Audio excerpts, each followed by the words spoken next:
अगर आपके घर में ऐसे ताले पड़े हैं जो खराब हो चुके हैं या ऐसे ताले जिनकी चाबियां गुम हो चुकी हैं, इससे आपके घर में बहुत बड़ा दुर्भाग्य आता है। घर में बंद पड़े या खराब पड़े ताले घर में घोर संकट लेकर आते हैं। इसलिए कोशिश करें आपके घर में कोई भी ऐसा ताला नहीं होना चाहिए जो खराब हो चुका है या जिसकी चाबी गुम हो गई है। तुरंत प्रभाव से ऐसे तालों को घर से बाहर निकाल देना चाहिए।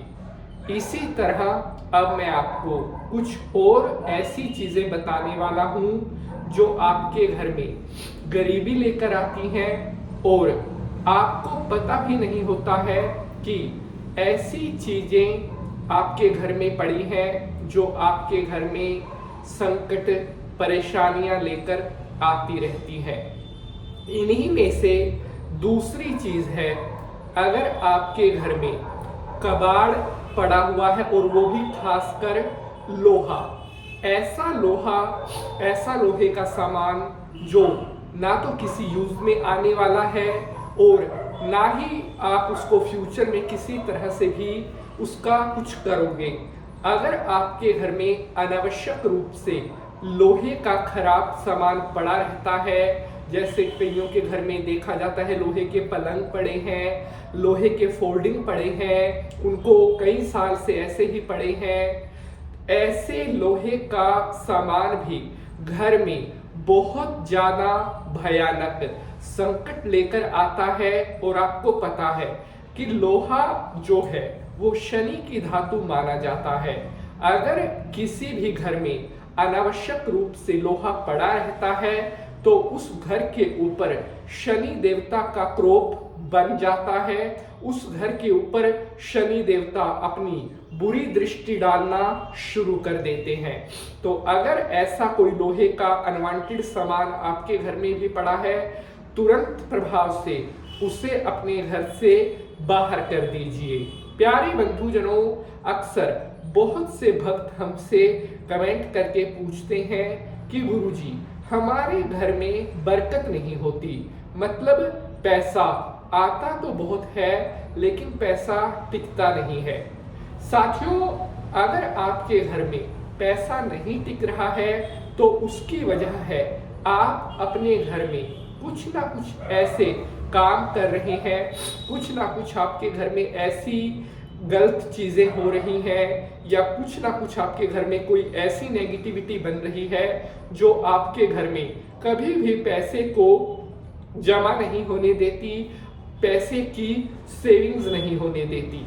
इसलिए कभी भी अपने घर में कोई भी ऐसी गलती आपको नहीं करनी चाहिए।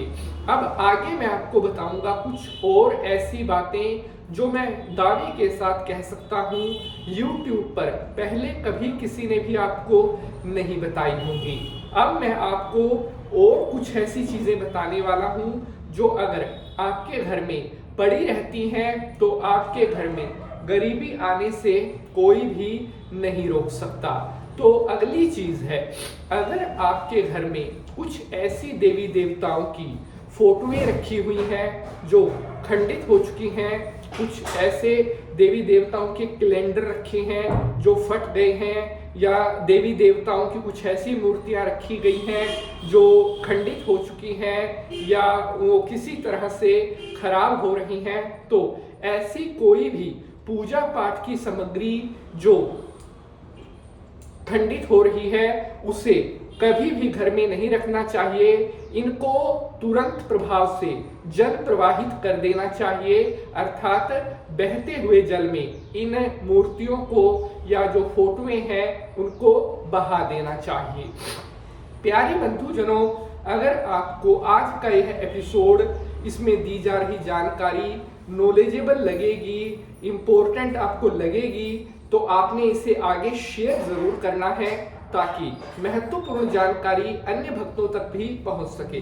प्यारे बंधुजनों, अगले पॉइंट पर हम आते हैं और बात करते हैं, अगर आपके घर में जूता या चप्पल ऐसे पड़े हुए हैं जो टूट गए हैं, ऐसी चप्पल पड़ी हैं जिनको ना तो कोई पहनता है, ऐसे जूते घर में हैं जिनको मतलब कोई भी नहीं पहनता और वो पहनने के लायक भी नहीं है, फिर भी अगर वो आपके घर में पड़े हुए हैं तो ऐसे जूते और चप्पल घर में बहुत बड़ा दुर्भाग्य लेकर आते हैं। अगर आपके घर में भी ऐसा कोई जूता चप्पल है तो अभी तुरंत प्रभाव से उसे अपने घर से बाहर निकाल देना चाहिए। आगे बढ़ते हुए अब हम बात करते हैं अगली चीज के बारे में। साथियों, आमतौर पर देखा जाता है कई सारे भक्तों को तो यही नहीं पता होता कि पूजा पाठ करने के दौरान हमें किन नियमों को फॉलो करना पड़ता है, क्या सावधानियां होती है। अगर आपकी रसोई घर में ऐसे बर्तन रखे हुए हैं, जैसे जिस बर्तन में आप खाना खाते हैं वो कई बार क्या है थोड़ा तिड़क जाते हैं, यानी कि थोड़ी हल्की सी उनमें दरार आ जाती है, तो वो बर्तन भी खंडित माना जाता है। रसोई घर में कभी भी कोई ऐसा बर्तन नहीं रखना चाहिए जो क्रैक हो गया है, जो टूट गया है। ऐसे बर्तन घर में जो है पैसे की बहुत ज्यादा कमी लेकर आते हैं, पैसे का बहुत ज्यादा अभाव लेकर आते हैं। साथियों, यहाँ पर अब हम जिस पॉइंट की बात कर रहे हैं ये बहुत ही ज्यादा महत्वपूर्ण पॉइंट होने वाला है। साथियों, अपने घर में आप जो भी भोजन तैयार करते हैं कोशिश करें कि उस भोजन में से जो है शुद्ध, पवित्रता, सात्विकता का ध्यान रखना चाहिए। अपने घर में कोई भी ऐसी वस्तु जैसे मांस, मदिरा, अंडा इत्यादि इनका घर में कभी भी प्रवेश नहीं होना चाहिए। अगर आप अपने घर में मांस, मदिरा इत्यादि का प्रवेश करवाते हैं तो ये आपके घर में बहुत ज्यादा तामसिकता लेकर आते हैं। अर्थात अंडा, मांस, मदिरा, धूम्रपान ये जो है इन्हें तामसिक श्रेणी में रखा जाता है। अगर आप अपने घर में इन चीजों को प्रयोग करते हैं, अगर आप अपने घर में अशुद्धि फैला रहे हैं, आप अपने घर में हमेशा झूठन फैलाते हैं, तो ऐसे में कोई भी आपको गरीब होने से नहीं बचा सकता। तो आज के इस एपिसोड से रिलेटेड अगर आपकी कोई क्यूरी है, अगर आपका कोई डाउट है तो आप जरूर पूछिएगा। अगले एपिसोड में आपकी जो कंसर्न है उनको हम उत्तर करेंगे। तो आज के लिए बस इतना ही। अब आपसे अगले एपिसोड में मुलाकात होगी किसी और नए इंटरेस्टिंग विषय के साथ। तब तक के लिए मैं पंडित नितिन शास्त्री आप सभी भक्तों से आज्ञा लेता हूं। आप इसी तरह हंसते रहें, मुस्कुराते रहें। जय भोलेनाथ।